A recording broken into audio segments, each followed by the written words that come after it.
Hola. So today I'm making a kimchi out of carrots and green onions. There's going to be some other things in there, but for the most part, it's carrots and green onions. I also use the Korean white radish. I don't know the name, daikon. Maybe I don't know. And then make little matchsticks out of it. But the green onions, I got a pretty good deal on these. They're already trimmed, they're already washed, and I trimmed the greens, you know, about that size. Then when I get down to the white parts, I like to cut the whites just in a, you know, long ways like that, just to kind of open them up a little bit. I'm gonna put garlic in it, making a big batch. I've also got a bunch of mustard greens that I'm gonna make another same kimchi, but I'm gonna keep them separate. And it's gonna be loaded with garlic. In fact, I have a huge bag of garlic that I gotta try to figure out what I'm gonna do with. And I'm either gonna make a garlic miso, which I'm kind of excited about that. Yee! And people won't be able to be around me, consequently, but garlic ought to really make a nice miso, I'm thinking. And this is the other thing that's going into mine. And if you know kimchi, you'll know what this is. Now I'm gonna strain it through a strainer so it's a little smoother, but. And truth be told, I haven't never actually used goop in my kimchi before, but because I'm doing one that the vegetables right now are salting, I'll show you those. So these are the mustard greens on top for the first batch. And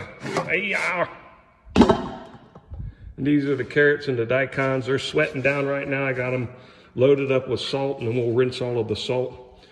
Give them several really good salt rinses.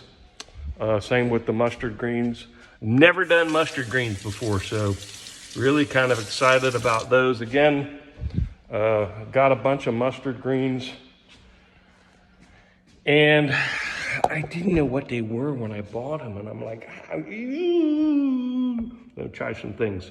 So in a little bit, I'll make the paste, which is the red pepper and some of the other good things that go in there, and I'll show you how I do mine. And I'm very excited about this batch.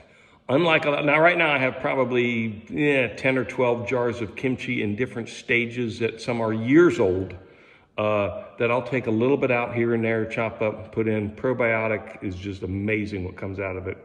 But I also like a really fresh kimchi. So this is a kimchi that I'll be able to literally start eating probably within the next couple of days. We're gonna ferment it in a crock. Generally, I don't ferment it any longer than 24 hours. And then I'll pull them, put them in sealed jars, and put them in the coldest part of one of my refrigeration chambers to kind of cease any of the fermentation. And I'll show you some of the techniques I use on how to get the fermentation to become active again after it's kind of gone into that dormant state. But I really like it when it's fresh kimchi, when it's just a couple of days old. You give it a little ferment, you put it back in the fridge, and it's still nice and crunchy and crispy. And oh my goodness. Of course, again, you're not gonna be able to be around me for a while because I'll stink. So because I'm working with smaller pieces than I would normally have than the big cabbage, these are sweating down a lot faster. And when I say sweating down, I've got them covered with salt, and the salt is pulling the water out of them. So I'll be rinsing these. Normally I'll let them sit for 3 hours and keep flipping them and moving them, and but I'll be rinsing those pretty quick. Here are the carrots and the radish, and you can see there's water. Look at the water on the bottom of that pan. Let me tilt that up. Look at it. Look at it. It's all pulling out of there. Again, probably only going to let this go another, I don't know, half an hour or so before I start rinsing and rinsing and rinsing and rinsing. Try to get as much of that salt out of there as I can get. You want to leave a little bit in it. Salt is a preservative, but we are fermenting, which is a rinse. Fermenting, which is a little bit different than salt brining and stuff like that. I don't know what the hell I'm saying actually. But this is a key ingredient today. Little salted shrimpies. Oh yes.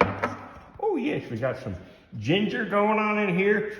big bag of shallots. I got a weird deal on a bag of shallots at an Asian grocery store, and it's like, oh heck yeah, since we have so much onion that's going in, we're not gonna add any more onion, except I do have this bag right here, which is left over, so I think I'm gonna make that into a puree.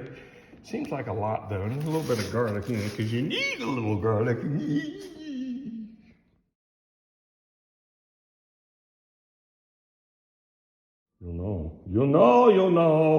You'll know. He's so pretty too. All right, true story. Why do Koreans put pureed pear in almost all their bulgogis and marinated dishes? It's not a trick question, but it's interesting, the answer. Back in '82, one of my Korean friends told me that cows out in the field will not go near a pear tree. And I found that to be very interesting, but I also did a little research and found that to be kind of true, not kind of true sometimes, but they don't go near it. There's enzymes and there's things within the pear that break down the proteins in the meat to make it more tender. And my friend said cows know this, so they don't go near it, which I just find it hard to believe, but maybe, I don't know, maybe, you don't know, maybe, could be.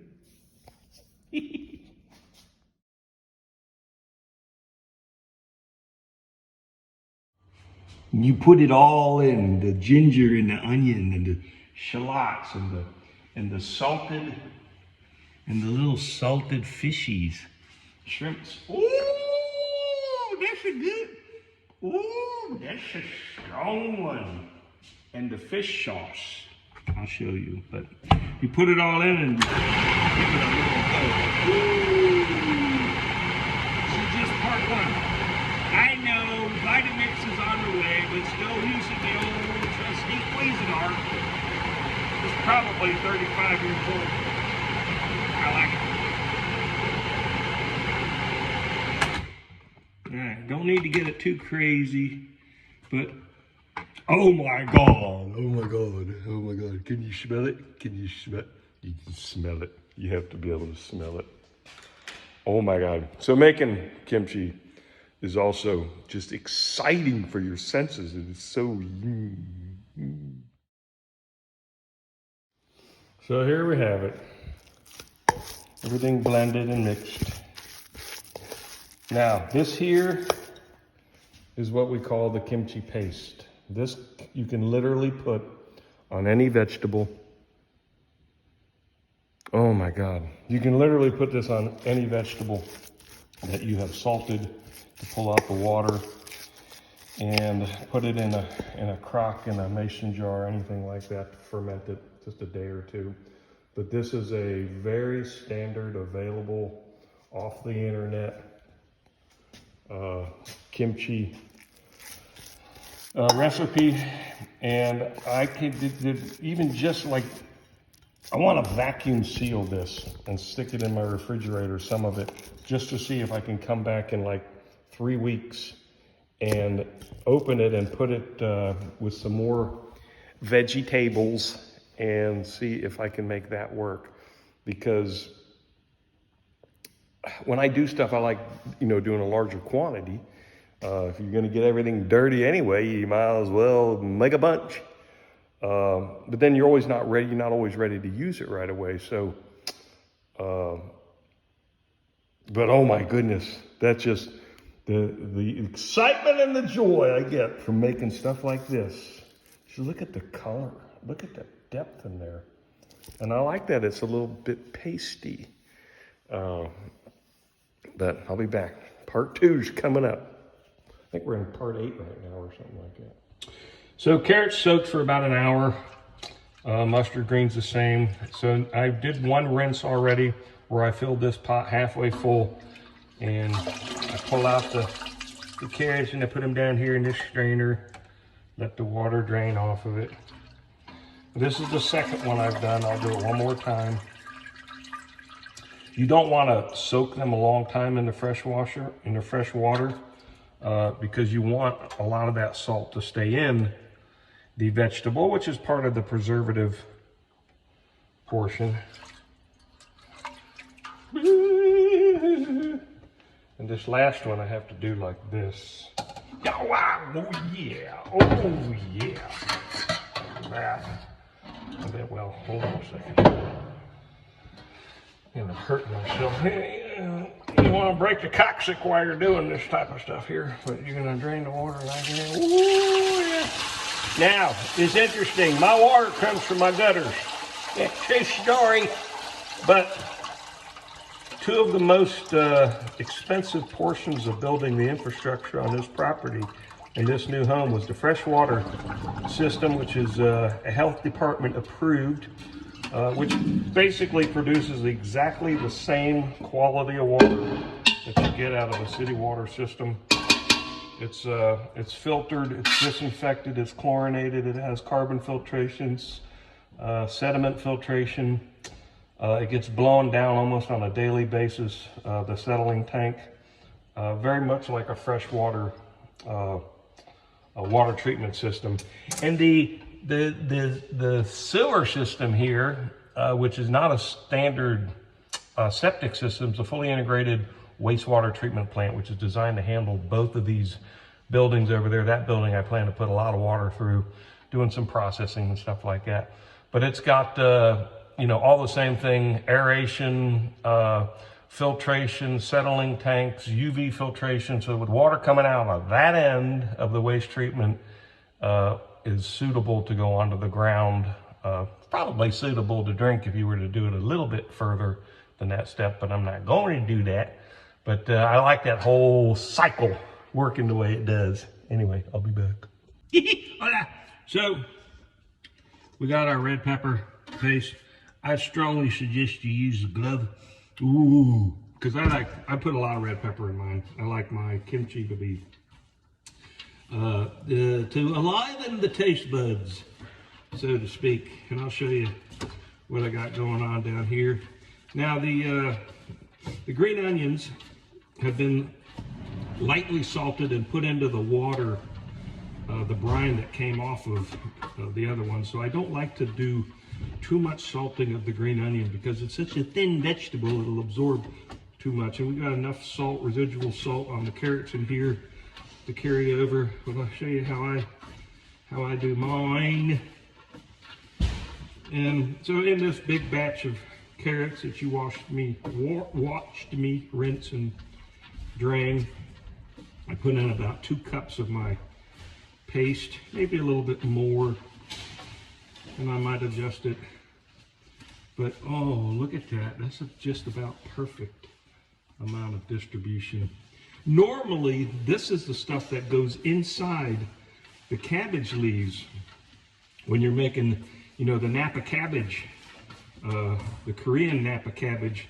You take this and then you rub this inside the cabbage leaves before you put it into your crock for fermentation.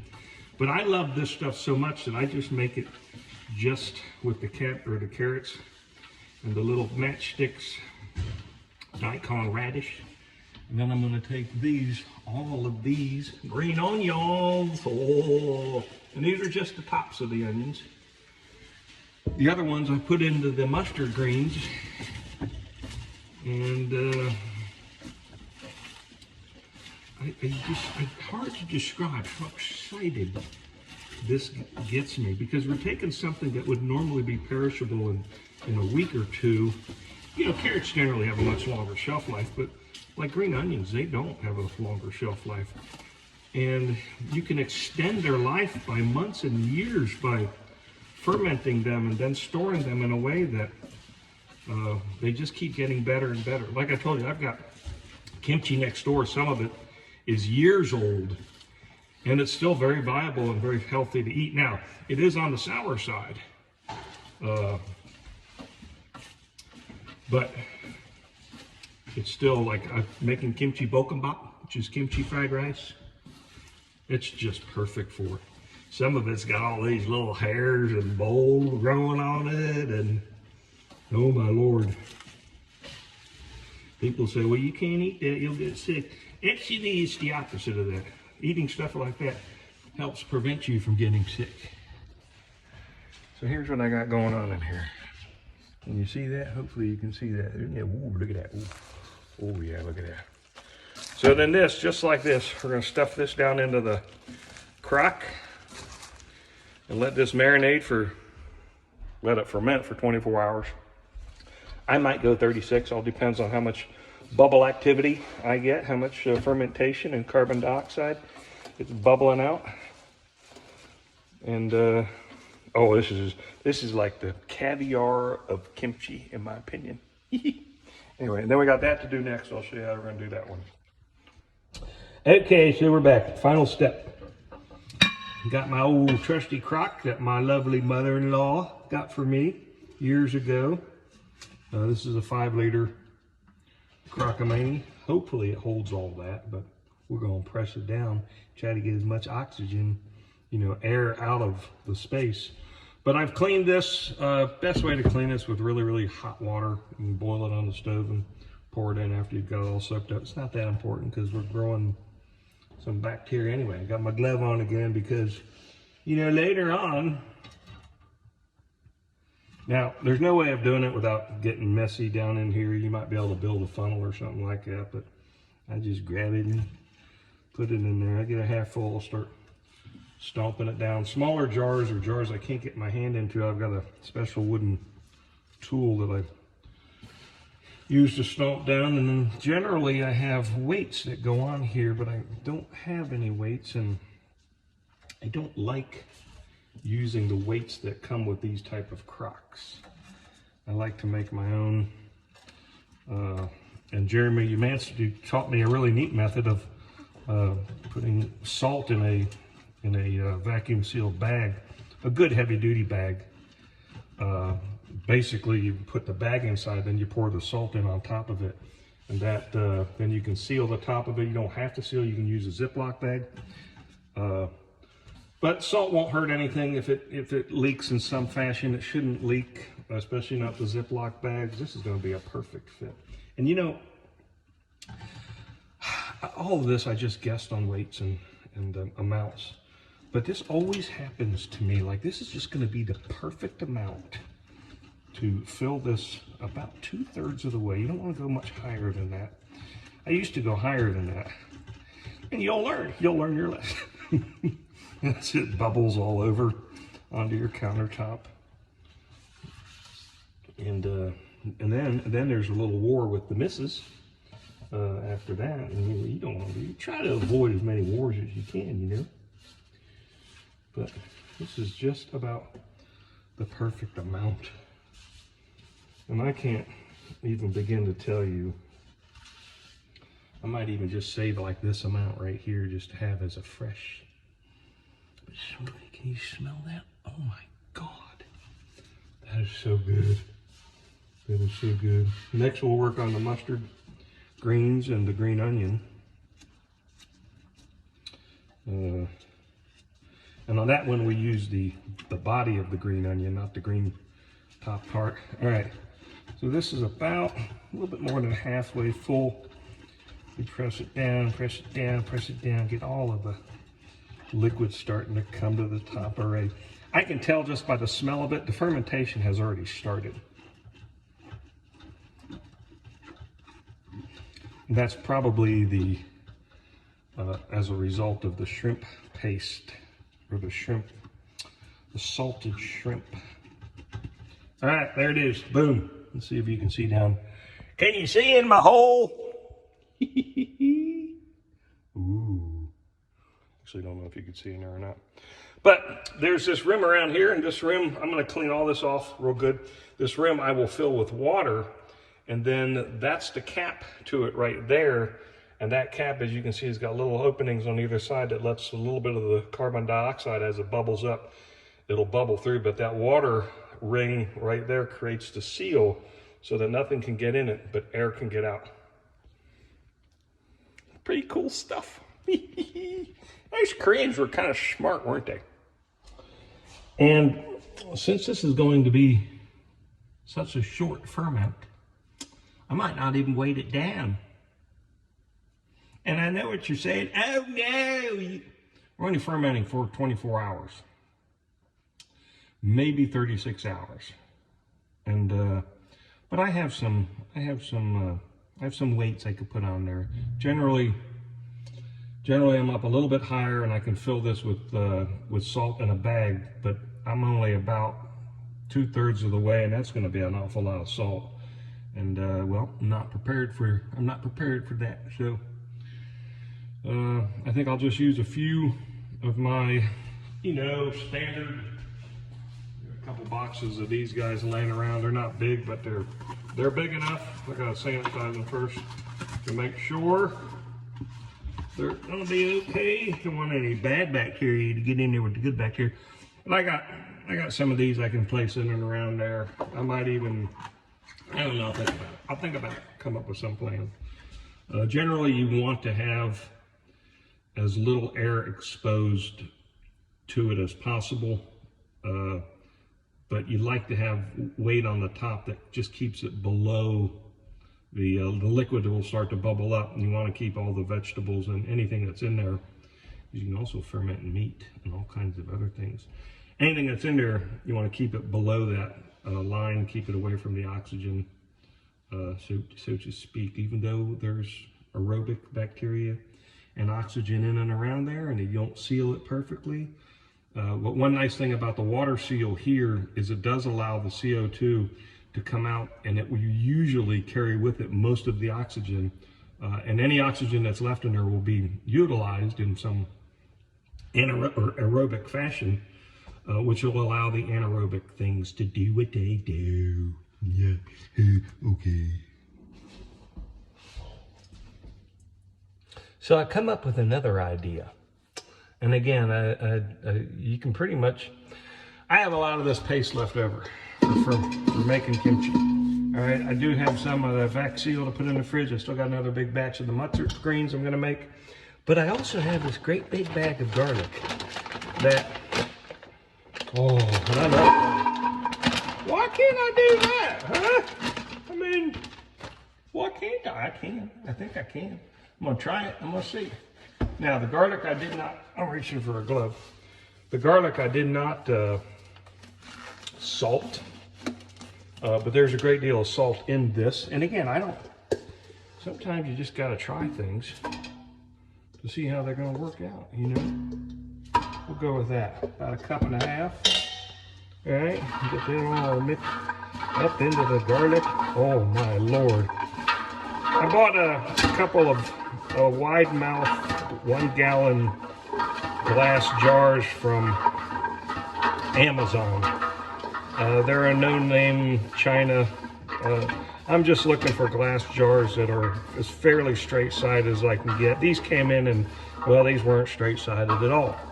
And the lids, although they look like, you know, ball mason jar type lids, the lids have failed me 2 or 3 times. I go to pick it up and the lid just pops off in my hand. I like turning I'll show you what I'm talking about. My fermented honey. I like garlic fermented honey.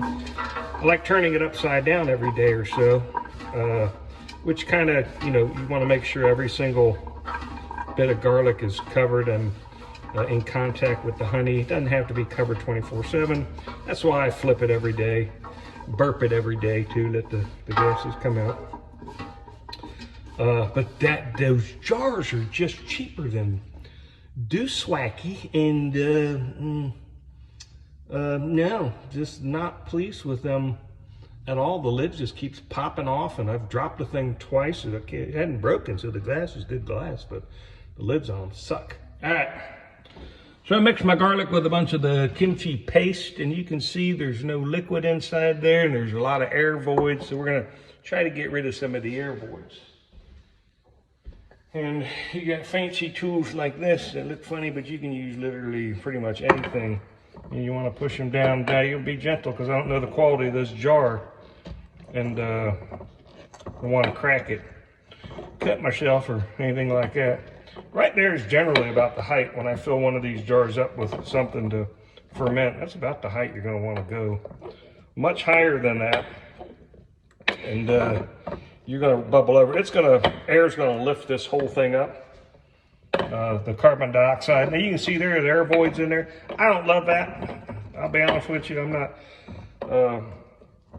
So garlic has antimicrobial properties itself, but I am not a believer in everything not being submerged under a liquid. So I'm going to give this 24 hours to see if it creates a liquid of its own. And it can, it usually might, certainly it's going to release. There's enough salt and fish sauce and salted shrimp in my kimchi paste that we made that I think were 100% okay, but I generally don't like voids like that. So what I might do, and it's okay to do it, is once that kimchi, the regular kimchi starts going, it's going to start releasing a lot of liquid. And I might go in there and pull out a cup of the liquid off of that tomorrow and pour it on top of this so that it gets down in there and seeps up all the voids. But that's about it. I'm not going to push any harder than that. Pretty much right there. Bada bing, bada boom.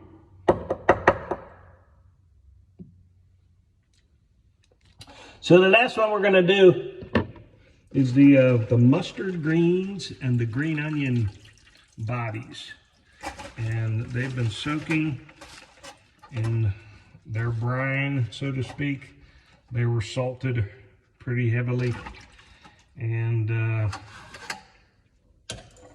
this one I didn't take as much salt out as I did with the carrots and the green onion tops.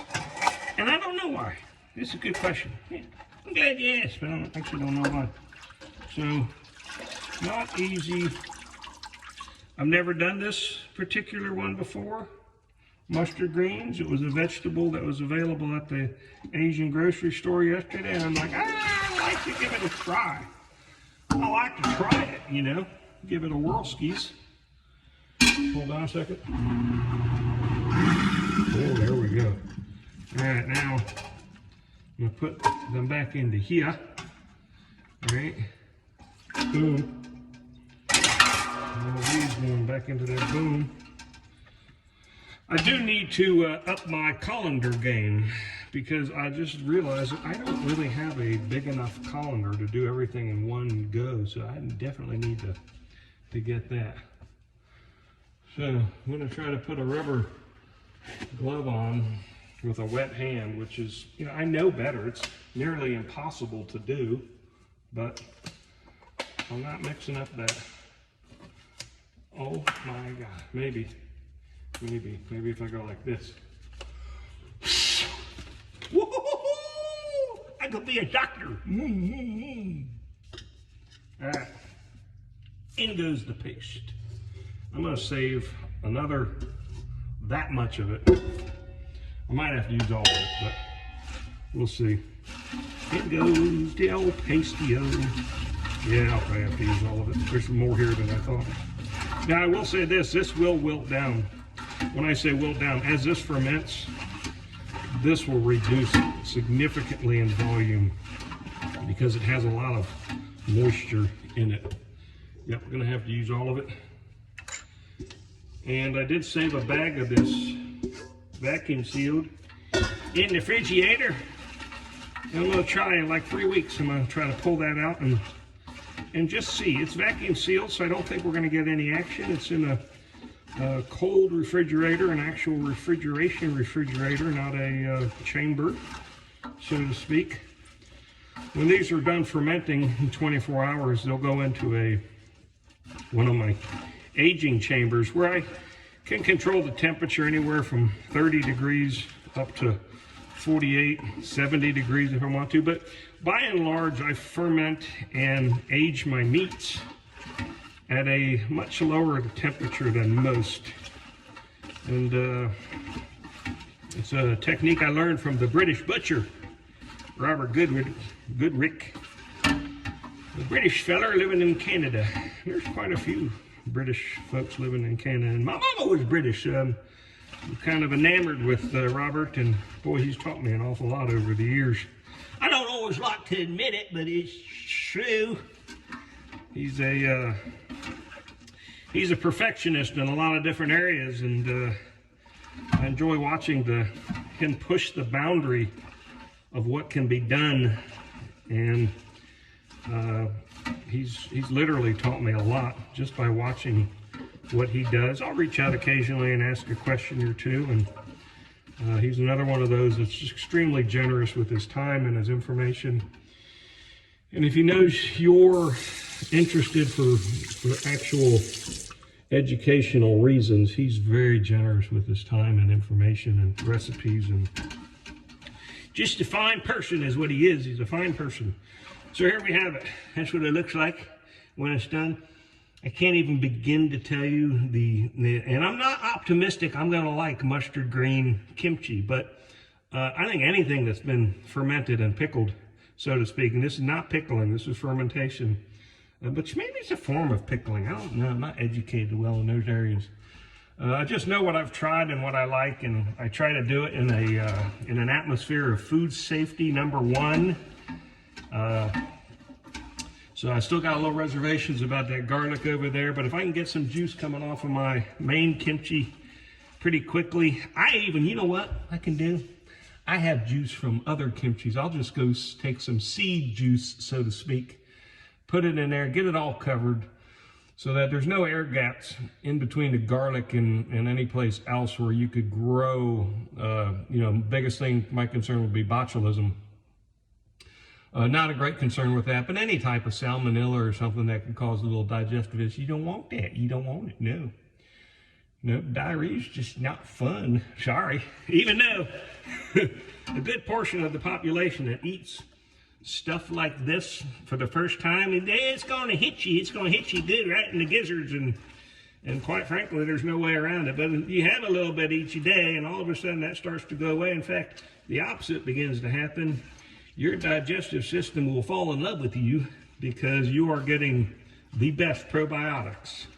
And the fact that you can make it home, this isn't new. Our ancestors people have been doing this for ever. Well, not for 20 years, ever. They've been doing it forever.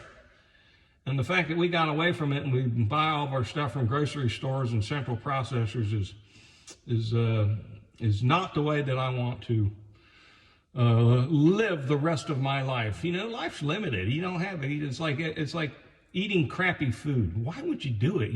Life is so limited. You have only so many meals left in your life. Make sure every one of them is just like amazing, as good as you can get. And once in a while, you gotta have the Kraft macaroni and cheese out of the box because, well, you just need it. But even that, I'll just doctor it up with everything and just still tastes yummy. But I just really we've been doing it now for roughly 3 years at the homestead, our farm, and trying to live off of what we can grow. It's not easy, and we have to buy vegetables all the time, and people give us vegetables, and but what we don't have to buy anymore is meat.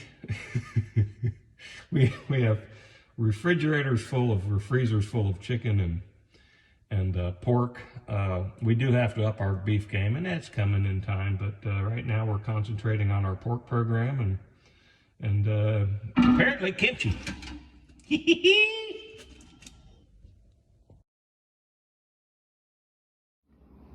So here is kimchi that I made almost 2 years ago today, January, 2 years ago. Oh my God.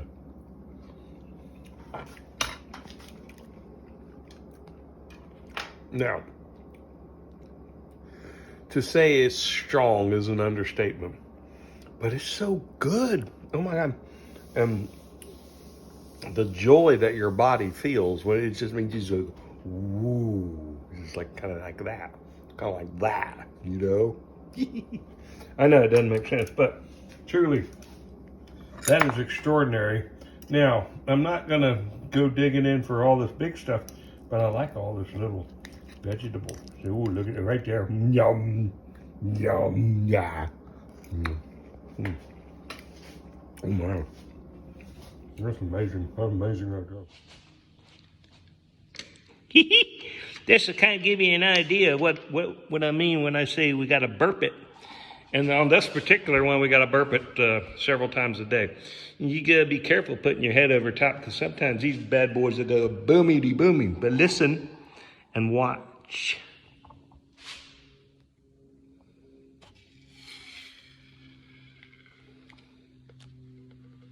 You see the bubbles? You see the bubbles? Did you hear it? Oh, and if you could smell it right now. Oh, this is heaven. Oh, my goodness. So I'm a huge fan. I'd go on the limb and say I'm addicted to sweet, salty, savory things. Garlic with kimchi paste. You know the kimchi paste that I did a video on it. I make kimchi paste. It's got all these different ingredients in it. And it is used to ferment vegetables. Kimchi paste up to here, all right? And then I didn't have enough liquids to cover it, so I went and got some seed liquid from old kimchi. I have kimchi that's a couple years old. Oh, I got a visitor. I'll be back. Okay, I'm back. I was rudely interrupted by workers. No, they got jobs to do. I understand it. But anyway, I'm addicted to this. This is going to be amazing. It has first the kimchi paste on top of the raw garlic. All right, that was all mixed up, then put in a jar. There were air voids in there, so I wanted to fill that with liquid, but I don't just like using water. So I went and got some old seed kimchi juice from kimchi that I've done, as long as a couple years ago. I have kimchi that goes way back, as well as kimchi that I did just a year ago. But I took what liquid I could get off of those and I filled that, and it still didn't fill it and fill all the voids. So you don't want to ever have air voids when you're doing a fermentation. And so then I added from there to there honey, raw honey, not pasteurized, makes a big difference. So this is a very salty mixture. The kimchi paste, we'll call it. And again, I got a video on how I make that paste. But it's a very salty, savory, umami paste. Adding the honey to it gives it that great sweet, also major food for the bacteria. Oh gosh, I should know this, Lactobacillus. It's a lacto fermentation. But providing that honey, the sugar, the simple sugar, and it may be complex. I don't know what I'm talking about, actually. But providing that sugar as food for the bacterial action that's going on in here, the fermentation, is just so, that's what the bubble. So when you release the pressure on it, and you don't have to have this lid tight. I keep the lid tight because I like burping it each day, but it also ensures that we're not getting any oxygen in there. It likes an anaerobic environment. Oxygen doesn't hurt it as long as it's not for a long period of time. But the CO2 will build up inside her, build pressure. So every day, look, I can do it. It's even built it up more. Watch, listen. Ooh, you hear it? Oh, God, that smell. Oh, Lord have mercy. I can't wait till this one's done. Now, I don't even know how I'm going to eat this. Here's what fermented garlic looks like that's at least a year old. Right? There's just a little bit of honey in there. I pretty much used all of it. But the garlic is just absolute like garlic candy. It's just sweet and lovely, and it doesn't have any harshness to it at all. It doesn't make your breath smell like a butthole later today. It's just lovely. It's lovely. All right? This, if I eat this right now, ain't nobody going to be around me for days. So I have to figure this one out because I really love garlic. I really love sweet, savory. So this is exciting. I've not done this before. This like this. I've not done it before. So I'm excited about this. Anyway, I'll keep you along the journey. Jamie's going to easily kick me out of the joint. She's going to say, get you and your fermented crap over to your old building, the meat shop, and get it out of my house. I don't blame her either. You walk in the front door, it's like, someone fart. Sure. true, true. It did, and it was this that farted. It did the same thing. It did the farts, garlic farts. So here's how the mustard greens and the green onion chili turned out. The mustard and greens are still crispy. Most of the green portions though have kind of gone away to, you know, like regular kimchi does. So yeah, taste is unbelievable. But since I'm going out tonight with a bunch of friends, I'm not going to be tasting it right now.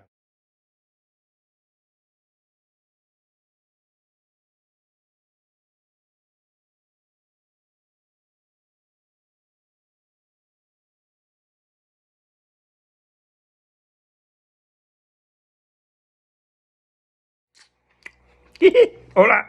You get like all different kinds of meat. But oftentimes for breakfast, I'll have kimchi with whatever else I'm eating. A little probiotic to start the day, if you know what I mean. And today, I'm trying my mustard green and green onion kimchi.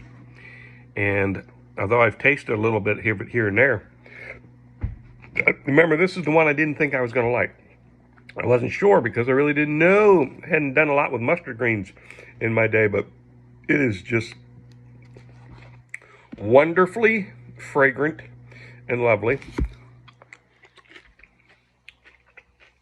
Oh my God. Mm-hmm.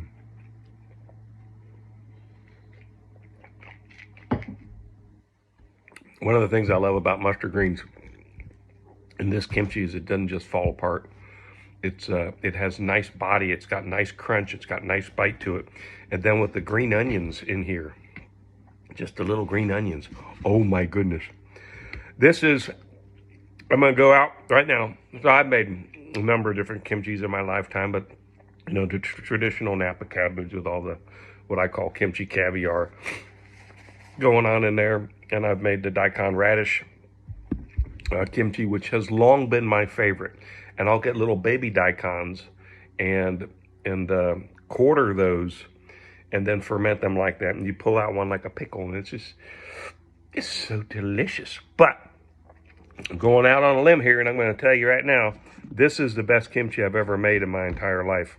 I'm not 100% sure why. It might be because it has the mojo of the new joint over there. I'm over in the old cottage, the meat shop right now, where my office is, and I do a little, work. But this kimchi, without a doubt, is the best kimchi I've ever eaten in my whole life.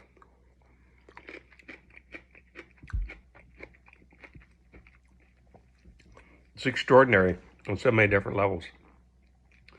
The main batch of kimchi, what I made, was the carrot and green onion kimchi. And that is also excellent. Nowhere near compared to this one. That one I may have let ferment a little bit too long before I jarred it, put it in the bottom of my refrigerator to stop the fermentation, or at least to slow it down considerably.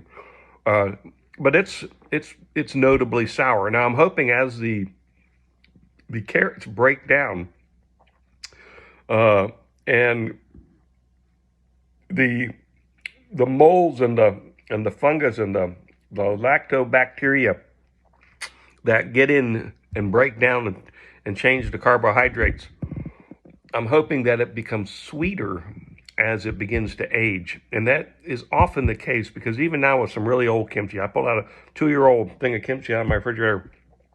I dig down for the little bitsy pieces, which are the carrots and the green onions and some other little things. And those are the sweetest things in there.